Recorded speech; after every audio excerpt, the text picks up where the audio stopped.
बिस्मिल्लाहिर्रहमानिर्रहीम अस्सलामुअलैकुम वरहमतुल्लाहि वबरकातुहू। उम्मीद है दोस्तों सब खैर आफियत से होंगे। आज के अपने इस वीडियो के अंदर हम CS 304 प्रैक्टिकल की लैब नंबर 8 और लैब नंबर 9 इन दो लैब्स को कवर करेंगे। लैब नंबर 8 में बेसिकली हमने write a C++ program which should consist of following 4 classes. Sir कह रहे हैं आपके पास जो है एक ऐसा प्रोग्राम हो जिसमें 4 क्लासेस होनी चाहिए। पहली क्लास का नाम बेस क्लास होगा, दूसरी क्लास का नाम ड्राइव्ड अंडरस्कोर प्राइवेट होगा, नेक्स्ट ड्राइव्ड अंडरस्कोर प्रोटेक्टेड और उसके बाद ड्राइव्ड अंडरस्कोर पब्लिक। जो 4 क्लासेस आपने बनानी है। तो चलिए आते हैं यहाँ पे। ये हमारे पास बेसिक स्ट्रक्चर है C++ लैंग्वेज का। यहाँ पे अब हम पहली क्लास क्रिएट करेंगे बेस क्लास, उसके बाद दूसरी क्लास हम साथ कौन सी की है ड्राइव्ड अंडरस्कोर प्राइवेट। ये इस क्लास की क्या होगी बॉडी, देन लास्ट सेमीकोलन। उसके बाद तीसरी हमने क्लास बनानी है कौन सी ड्राइव्ड अंडरस्कोर प्रोटेक्टेड। ठीक है, ये इस क्लास की बॉडी लास्ट सेमीकोलन। उसके बाद हमने चौथी क्लास बनानी है class derived underscore public, class की बॉडी लास्ट पे सेमीकोलन। चलें जी, इतना हमने काम कर लिया कि हमने 4 क्लासेस क्रिएट कर ली हैं। उसके बाद नेक्स्ट सर क्या कह रहे हैं, base class should consist of following data members along with following type.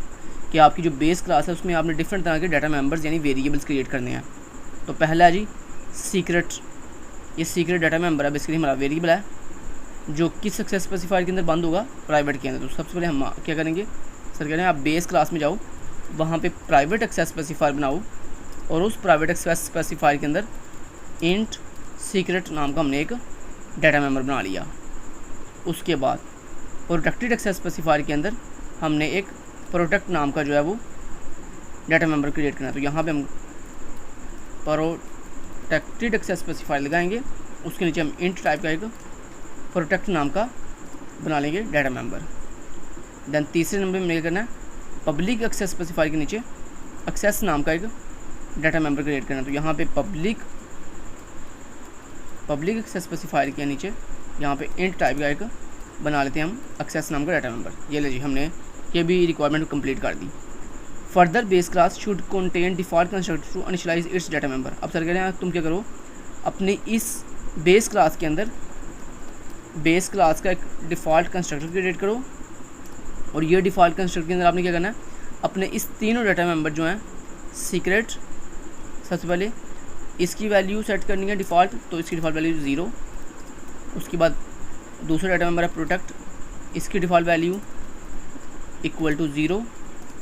तीसरा डाटा मेंबर एक्सेस, इसकी भी डिफ़ॉल्ट वैल्यू 0। नहीं जी, इतना हमने काम कर दिया। नेक्स्ट अदर 3 क्लासेस, ये देखें other 3 classes should be inherited from base class with respect the following type inheritance. सब कह रहे हैं कि आपका जो नेक्स्ट 3 क्लासेस है ना, ड्राइव्ड प्राइवेट, ड्राइव्ड प्रोटेक्टेड और ड्राइव्ड पब्लिक, उनको इनहेरिट करो किसके साथ, अपने इस बेस क्लास के साथ। मतलब ये बेस क्लास पेरेंट क्लास है और ये जो नीचे वाली आपकी 3 क्लासेस हैं, ये ड्राइव्ड अंडरस्कोर, यहाँ पे सेमी निकालनी था ना, derived underscore private, derived underscore protected और ड्राइव्ड अंडरस्कोर पब्लिक, ये तीनों क्या जी चाइल्ड क्लासेस हैं। और चाइल्ड क्लास कैसे बनाते हैं, यानी इनहेरिटेंस कैसे करते हैं, तो अपनी चाइल्ड क्लास के नाम के आगे ऐसे कॉलन लगाते हैं। कॉलन लगाने के बाद आपने जिस टाइप की इनहेरिटेंस करनी हो वो टाइप बताते हैं। अब यहाँ पे सर ने बताया हुआ है 7 टाइप कौन सी करनी है अपनी इनहेरिटेंस। तो यहाँ पे सर कह रहे हैं जो ड्राइव्ड अंडरस्कोर प्राइवेट क्लास है उसके साथ आपने कौन सी इनहेरिटेंस करनी है, प्राइवेट इनहेरिटेंस करनी है। तो यहाँ पे हमें सर ने 7 टाइप बताइए कौन सी इनहेरिटेंस करनी है, हमने प्राइवेट इनहेरिटेंस करनी है। अब इनहेरिटेंस की टाइप हमने बता दी। उसके बाद अपनी पेरेंट क्लास का नाम बोलते हैं, मेरी पेरेंट क्लास का नाम है बेस क्लास। चले जी, ये जनाब होगी आपकी प्राइवेट इनहेरिटेंस। अब यहाँ पे भी इनहेरिटेंस करनी है, ये भी हमारे पास चाइल्ड क्लास है। तो चाइल्ड क्लास इनहेरिटेंस करने का सेम तरीका वही है, कॉलन लगाएंगे। उसके बाद किस टाइप की इनहेरिटेंस करनी है, तो यहाँ पे सर कह रहे हैं जो ड्राइव्ड अंडरस्कोर प्रोटेक्टेड क्लास है उसमें आपने प्रोटेक्टेड टाइप की इनहेरिटेंस करनी है। तो यहाँ पे हम लिखेंगे हमने प्रोटेक्टेड टाइप की जो है वो इनहेरिटेंस करनी है। देन उसके बाद अपनी बेस क्लास का नाम यानी पेरेंट क्लास का नाम बेस। देन उसके बाद यहाँ पे ये भी चाइल्ड क्लास है। अब इसके साथ कौन सी इनहेरिटेंस करनी है, ड्राइव्ड अंडरस्कोर पब्लिक जो क्लास है उसके साथ हमने पब्लिक टाइप की इनहेरिटेंस करनी है। तो यहाँ पे यहाँ मैं भी कह रहा था डिराइव्ड की स्पेलिंग गलत लिख रहे थे हम, यहाँ पे DERIVED डिराइव्ड। अच्छा, यहाँ हमने किस टाइप की इनहेरिटेंस करनी है, पब्लिक टाइप की, और उसके बाद अपनी पेरेंट क्लास का नाम बेस, यानी हमने ये भी काम कर दिया। नेक्स्ट है जी, all 3 derived classes should contain show function. Sir कह रहे हैं तुमने क्या करना है, तुम्हारी जो तीनों ड्राइव क्लासेस है ना उनमें शो फंक्शन बनाओ। तो यहाँ पे सबसे पहले ये हमारी पहली ड्राइव क्लास है, मतलब पेरेंट चाइल्ड क्लास है, इसमें हम पब्लिक एक्सेस स्पेसिफायर के अंदर आएंगे और यहाँ पे एक वाइड शो नाम का SHOW शो नाम का फंक्शन क्रिएट करेंगे। और इस शो नाम के फंक्शन में हमने क्या करना है वो नेक्स्ट लिखा हुआ है, which should display the values of secret protect and access data members of base class. यानी सर कह रहे हैं अब तुमने क्या करना है, ये जो तुमने अपनी चाइल्ड क्लास के अंदर शो नाम का फंक्शन क्रिएट किया है, इस फंक्शन के अंदर तुमने अपनी पेरेंट क्लास की ये जो तीनों डाटा मेंबर थे ना, सीक्रेट प्रोटेक्ट एंड एक्सेस, इनकी वैल्यूज डिस्प्ले करनी है। तो उसके लिए हम क्या करेंगे, हम लिखेंगे सी आउट, और सी आउट के अंदर हम सबसे पहले लिखेंगे सीक्रेट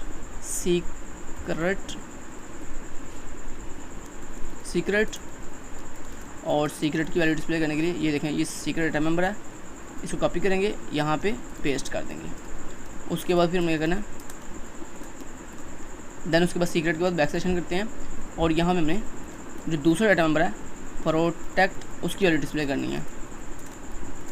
तो उसका नाम क्या है, प्रोटेक्ट, ठीक है जी। और उसके बाद तीसरी वैल्यू हमने किसकी डिस्प्ले करनी है, एक्सेस, अपना ये तीसरा डाटा मेंबर जो है एक्सेस इसकी। तो उसके लिए हम यहाँ पे लिखते हैं एक्सेस, और उसकी वैल्यू डिस्प्ले करने के लिए हमने उसके डाटा मेंबर एक्सेस को डिस्प्ले कर दिया। अच्छा, अब यही सेम काम अपने बाकी क्लासेस में भी करना है, तो इसी को कॉपी करते हैं और यहाँ पे दूसरी चाइल्ड क्लास में भी पेस्ट कर देते हैं और तीसरी चाइल्ड क्लास में भी पेस्ट कर देते हैं। जी, इतना हमने काम कर लिया। नेक्स्ट देखें जी, on running this program your compiler will generate compile time error. अब सर कह रहे हैं जब तुम इस अपने कोड को एग्जीक्यूट करोगे तो तुम्हारा जो कंपाइलर है वो तुम्हें एक एरर देगा। जैसे यहाँ मैं आपको करके भी दिखा देता हूँ। तुम्हारी जो पहली क्लास है उसका नाम है ड्राइव्ड अंडरस्कोर प्राइवेट, उसका हम बना लेते हैं ऑब्जेक्ट obj1 के नाम से। ऐसे ही हमारी दूसरी क्लास है ड्राइव्ड अंडरस्कोर प्रोटेक्टेड, उसका हम obj2 के नाम से ऑब्जेक्ट बना लेते हैं। उसके बाद डिराइव्ड अंडरस्कोर पब्लिक हमारी तीसरी क्लास है जिसका हम ऑब्जेक्ट बनाते हैं obj3। अच्छा, पेरेंट क्लास का ऑब्जेक्ट नहीं बनाते, चाइल्ड क्लास का ऑब्जेक्ट बनाते हैं, क्योंकि चाइल्ड क्लास का जो ऑब्जेक्ट होता है वो अपनी पेरेंट की चीज़ों को खुद ब खुद एक्सेस कर लेता है। अब यहाँ मैं कंपाइल करता हूँ तो देखना यहाँ पे एरर आएगा, वो देखें एरर आ गया। देखें वो एरर में क्या कर रहा है, कहता है सबसे पहले वो कह रहा है कि आपकी ये जो पहली क्लास है इसके अंदर आप एक अपनी बेस क्लास का एक access specified data member use कर रहे हो सीक्रेट। अब दोस्तों यहाँ पे ज़रा गौर करने वाली बात ये है, देखिए तीनों क्लासेस में एक ही एरर आया है, आपकी तीनों चाइल्ड क्लासेस में एक ही एरर है। कौन सा वाला, ये वाला। वो कह रहा है यहाँ पे भी सीक्रेट आप यूज़ नहीं कर सकते, यहाँ इस चाइल्ड क्लास में भी सीक्रेट को एक्सेस नहीं कर सकते, और इस तीसरी चाइल्ड क्लास में भी सीक्रेट डाटा मेंबर को एक्सेस नहीं कर सकते। इसकी वजह क्या, वजह दोस्तों ये है, देखें जो आपका सीक्रेट डाटा मेंबर है वो आपकी बेस क्लास के अंदर किस एक्सेस स्पेसिफाइड में है, प्राइवेट में। तो ये बात याद रखिएगा कि जो आपकी पेरेंट क्लास होती है उसमें जो प्राइवेट चीज़ें होती हैं, जो प्राइवेट एक्सेस स्पेसिफाइड की चीज़ें होती हैं, वो आपकी किसी भी चाइल्ड क्लास में यूज़ नहीं की जा सकती, एक्सेस नहीं की जा सकती। यही वजह है कि आपकी इन तीनों चाइल्ड क्लासेस के अंदर जो ये सीक्रेट आपने डाटा मेंबर यूज़ किया है पेरेंट क्लास का, वो एक्सेस नहीं हो रहा। उसकी वजह मैंने आपको बता दी है कि पेरेंट क्लास की प्राइवेट चीज़ें चाइल्ड क्लास में एक्सेस नहीं की जा सकती, ठीक है। अब यही सारे बस आपको बताना था, यही इसका मकसद था, मेन मोटिव यही था इस पूरे प्रोग्राम का, बस और इसमें कुछ भी नहीं था। बस इतना लंबा कोड करवाने का मकसद सिर्फ इतना ही था, आपको ये बताना कि पेरेंट क्लास की प्राइवेट चीज़ें चाइल्ड क्लास में एक्सेस नहीं होती। अब यहाँ पे ये तो आपको पता ही होगा कि प्राइवेट अगर इनहेरिटेंस करें तो उसका क्या मतलब होता है। जब दोस्तों हम प्राइवेट इनहेरिटेंस करते हैं ना तो उसका मतलब ये होता है कि पेरेंट क्लास की प्राइवेट चीज़ें चाइल्ड क्लास में हिडन रहेंगी, पेरेंट क्लास की प्रोटेक्टेड और पब्लिक चीज़ें चाइल्ड क्लास में आगे प्राइवेट हो जाएंगी। इसी तरह अगर आपने प्रोटेक्टेड इनहेरिटेंस की हो तो इसका मतलब ये होता है कि पेरेंट क्लास की प्राइवेट चीज़ें चाइल्ड क्लास में हिडन रहेंगी पेरेंट क्लास की प्रोटेक्टेड और पब्लिक चीज़ें चाइल्ड क्लास में आके प्रोटेक्टेड हो जाएंगी। और पब्लिक इनहेरिटेंस का मतलब होता है कि इसमें ये होता है कि पेरेंट क्लास की जो आपकी प्राइवेट चीज़ें होती हैं वो चाइल्ड क्लास में हिडन रहती हैं और पेरेंट क्लास की जो प्रोटेक्टेड चीज़ें होती हैं वो चाइल्ड क्लास में आके प्रोटेक्टेड बन जाती हैं और पेरेंट क्लास की जो पब्लिक चीज़ें होती हैं वो चाइल्ड क्लास में आके पब्लिक बन जाती हैं। समझ लगी बात की? तो ये इन तीनों टाइप की इनहेरिटेंस में डिफरेंस था जो मैंने आपको बता भी दिया। ये आपके CS304 के हैंडआउट्स में भी ये बात लिखी हुई है टेबल्स की फॉर्म के अंदर, तो वहाँ से भी आप इसको पढ़ सकते हैं। तो ये दोस्तों हमारा लैब नंबर जो 8 थी उसका सोल्यूशन कंप्लीट हो गया। इसको मैं कंट्रोल C से कॉपी करता हूँ पूरे कोड को और ये मैंने आपको जो सोल्यूशन फाइल आपके लिए रेडी कर रहा हूँ सारी की सारी, उनमें एक न्यू फाइल क्रिएट करता हूँ मैं यहाँ पे CS304P लैब 8 सॉल्यूशन। ठीक है, अब यहाँ पे इस सोल्यूशन को हम पेस्ट कर देते हैं और ये फाइल्स इंशाल्लाह कल रात को आपको PDF फाइल में मिल जाएंगी। नेक्स्ट चलते हैं जी, ये हमने कर लिया, लैब नंबर 8 कर लिया। ये देखें जैसे जैसे सर के एरर आया हमारे भी देखें यही एरर आया था, देख रहे हो, ये देख सकते हो आप कि जो आपका सीक्रेट डाटा मेंबर है वो प्राइवेट है, वो यूज़ नहीं किया जाता। चलें जी, नेक्स्ट लैब नंबर 9 करनी है हमने, तो लैब नंबर 9 पे चलते हैं। लैब नंबर 9 में दोस्तों हमने क्या करना है, बेसिकली हमने यहाँ पे 3 क्लासेस क्रिएट करनी है, प्लान बॉक्स के नाम से, लंच बॉक्स के नाम से और गिफ्ट बॉक्स के नाम से। चलें तो सबसे पहले हम एक काम करते हैं, यहाँ पे ये जो पहले वाला कोड है इसको रिमूव कर देते हैं। ठीक है, यहाँ पे लैब नंबर कौन से हम करने जा रहे हैं, 9, और इसके अंदर हम क्या करने जा रहे हैं, चलें। अच्छा यहाँ पे देखें, सबसे पहले यहाँ पे हमने एक क्लास बनानी है, एक किस क्लास का नाम क्या था, प्लान बॉक्स। ठीक है, ये हमारी क्लास का नाम था। उसके बाद दूसरी हमने एक क्लास बनानी है लंच बॉक्स के नाम से, और तीसरी हमने एक क्लास क्रिएट करनी है गिफ्ट बॉक्स के नाम से। ठीक है, 3 क्लासेस बना ली। अब इन 3 क्लासेस में हमने क्या करना है, इन 3 क्लासेस में हमने डिस्प्ले फंक्शन क्रिएट करना है तीनों क्लासेस में। तो यहाँ पे पहली जो क्लास है पब्लिक इनहेरिटेंस के अंदर, उसमें हमने एक वाइड डिस्प्ले नाम का फंक्शन क्रिएट किया और इस डिस्प्ले फंक्शन में भी हमने क्या करना है वो सारे नीचे बताया होगा यकीनन। ये देखें जी, सबसे पहली क्लास का नाम है प्लान बॉक्स, लंच बॉक्स और गिफ्ट बॉक्स। सर कह रहे हैं lunch box, gift box and classes should be publicly inherited from plan box class. तो यहाँ बेसिकली हमने क्या करना है, ये जो क्लासेस है ना सर कहते हैं लंच बॉक्स और गिफ्ट बॉक्स, ये बेसिकली चाइल्ड क्लासेस हैं किसकी, प्लान बॉक्स क्लास की। तो यहाँ पे इनको पब्लिकली इनहेरिटेंस इनहेरिट कैसे करेंगे वो आपको तरीका अभी मैंने बताया था। कॉल लगाएंगे चाइल्ड क्लास के साथ, किस टाइप की इनहेरिटेंस करनी है, पब्लिक टाइप की। उसके बाद अपनी पेरेंट क्लास का नाम plan box, same as it is, ऐसे यहाँ पे भी कॉलन पब्लिक इनहेरिटेंस करनी है और अपनी पेरेंट क्लास का नाम प्लान बॉक्स। ठीक है जी, लेकिन इतना कर दिया। उसके बाद all 3 class should display function which should display respective class name. Sir कह रहे हैं बेसिकली आपने क्या करना है, जो आपका ये डिस्प्ले फंक्शन है ना इसमें आपने उसकी क्लास का नाम बताना है कि इस क्लास का नाम क्या है। तो यहाँ पे हम सी आउट करते हैं और सबसे पहले इसकी क्लास का नाम बोलते हैं plan box class is called. ठीक है, और इसके लास्ट में हम ये काम करते हैं, यहाँ पे बाद में दो लाइन का ब्रेक भी कर लेते हैं। और यही सेम काम हमने बाकी क्लासेस में भी करना है, सिर्फ नाम की चेंजिंग आएगी। यहाँ पे भी सेम, और नेक्स्ट तीसरी चाइल्ड जो क्लास है उसमें भी सेम यही कोर्स, सिर्फ फ़र्क यहाँ पे आएगा, जहाँ पे ये प्लान बॉक्स लिखा हुआ है यहाँ पे लंच बॉक्स आ जाएगा, लंच बॉक्स, यहाँ पे गिफ्ट बॉक्स आ जाएगा, गिफ्ट बॉक्स। ठीक है जी, तो ये हमने कर दिया जनाब कि अपनी तीनों क्लासेस के अंदर पेरेंट क्लास में भी और दोनों चाइल्ड क्लास में भी डिस्प्ले नाम का फंक्शन बनाया और उस डिस्प्ले फंक्शन में हमने उसके जो भी क्लास का नाम था उसको प्रिंट कर दिया। अब सर कह रहे हैं तुमने क्या करना है, नेक्स्ट सर कह रहे हैं तुमने ये करना है in main function create objects of lunch box and gift box classes dynamically. Sir कह रहे हैं अब तुमने ये जो दो तुम्हारी चाइल्ड क्लासेस है ना, कौन कौन सी, ये लंच बॉक्स क्लास तुम्हारी चाइल्ड क्लास है और ये गिफ्ट बॉक्स क्लास तुम्हारी चाइल्ड क्लास है, इन दोनों क्लासेस का डायनामिकली ऑब्जेक्ट क्रिएट करो। लेकिन रेफरेंस आपने कहाँ से लेना है, पेरेंट क्लास से, यानी रेफरेंस पेरेंट क्लास से लेना है। यानी पॉइंटर जो है आपको ना डायनामिकली क्रिएट करने का मतलब क्या होता है, डायनामिकली ऑब्जेक्ट क्रिएट करने का मतलब होता है कि आपने न्यू कीवर्ड के साथ अपनी क्लास का ऑब्जेक्ट क्रिएट करना है। जब आप न्यू कीवर्ड के साथ क्लास का ऑब्जेक्ट क्रिएट करते हैं तो वो एक एड्रेस रिटर्न करता है आपको, वो एड्रेस बेसिकली आप एक पॉइंटर में स्टोर करते हो। अब पॉइंटर किस क्लास का होगा, आपकी पेरेंट क्लास का। तो यहाँ पे प्लान बॉक्स नाम का जो मेरी पेरेंट क्लास है उसके रेफरेंस के साथ मैंने यहाँ पे एक, यानी उसकी टाइप के साथ मैंने एक यहाँ पे पॉइंटर क्रिएट कर लिया P1 के नाम से, जिसके अंदर मैं जो है कौन सी क्लास का ऑब्जेक्ट क्रिएट करूँगा, अपनी पहली क्लास लंच बॉक्स क्लास का।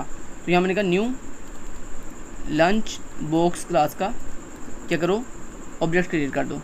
सेम एज इट इज़ ऐसे ही हमने जो है दूसरी अपनी जो क्लास है उसका भी क्रिएट करना है ऑब्जेक्ट। तो यहाँ पे मैंने कहा प्लान बॉक्स का एक पॉइंटर क्रिएट करो P2 के नाम से, उसको इक्वल कर दो न्यू गिफ्ट बॉक्स क्लास के, गिफ्ट बॉक्स। तो यहाँ पे देखो दोस्तों आप करके रहे हो, क्रिएट आप ऑब्जेक्ट डायनामिकली चाइल्ड क्लास कर रहे हो, लेकिन रेफरेंस यानी टाइप आप पॉइंटर के साथ टाइप कौन सी यूज़ कर रहे हो, पेरेंट क्लास की। तो दोस्तों जब आप इस तरह करते हो ना तो होता ये है बेसिकली कि आप चाहे क्रिएट चाइल्ड क्लास कर रहे हो, लेकिन चूँकि पॉइंटर जो है उसकी टाइप कौन सी है, पेरेंट क्लास की, लिहाजा यहाँ पे डिस्प्ले जो फंक्शन है ना वो यहाँ पे चाइल्ड क्लास का एग्जीक्यूट नहीं होगा, पेरेंट क्लास का एग्जीक्यूट होगा। चाहे करके देख रहे हैं, यहाँ पे देखना, मैंने कहा P1 और P1 एक पॉइंटर है तो मैंने कहा एरो रेफरेंस और मैंने कहा इसके अंदर डिस्प्ले फंक्शन कॉल कर दो। ऐसे ही मैंने कहा P2 एरो रेफरेंस, उसमें डिस्प्ले नाम के फंक्शन को कॉल कर दो। अब जब आपने गौर कीजिएगा यहाँ पे देखो P1 और P2, P1 के पास किसका मतलब एड्रेस है, लंच बॉक्स क्लास का, और P2 के पास गिफ्ट बॉक्स क्लास का। लेकिन इसके बावजूद ये फिर भी कॉल जो है वो पेरेंट क्लास की चीज़ों को करेगा। देखना, ये देखो ज़रा आपके सामने, ये देखो पहले ऑब्जेक्ट ने भी पेरेंट क्लास के डिस्प्ले फंक्शन को कॉल किया और दूसरे ऑब्जेक्ट ने भी पेरेंट क्लास के डिस्प्ले फंक्शन को कॉल किया। अब दोस्तों यही बेसिकली प्रॉब्लम है हमारे पास कि हमने ऑब्जेक्ट डायनामिकली तो अपनी चाइल्ड क्लास का क्रिएट किया है, लेकिन जब हमने जब उसके फंक्शन को कॉल करना चाहा तो बेसिकली चाइल्ड क्लास का फंक्शन एग्जीक्यूट नहीं हुआ, बल्कि कौन सा फंक्शन एग्जीक्यूट हुआ है, पेरेंट क्लास का। इस चीज़ को रिजॉल्व करने के लिए लाइक अगर आप चाहते हो कि आपने जिस क्लास का, ये देखें सर की भी सेम आउटपुट वैसे ही आई है। अब अगर आप चाहते हो कि जिस क्लास का आपने ऑब्जेक्ट क्रिएट किया है उसी सेम क्लास का फंक्शन कॉल हो, तो उसके लिए आपने मिला करना होता है। उसका सोल्यूशन ये है कि आप अपनी जो पेरेंट क्लास है उसके फंक्शन को वर्चुअल फंक्शन क्रिएट कर दो, वर्चुअल फंक्शन बना दो। ये लो, जैसे हमने दोस्तों वर्चुअल फंक्शन कैसे बनाते हैं, किसी भी फंक्शन के नाम के शुरू पे वर्चुअल लिख दो तो वो वर्चुअल फंक्शन बन जाता है।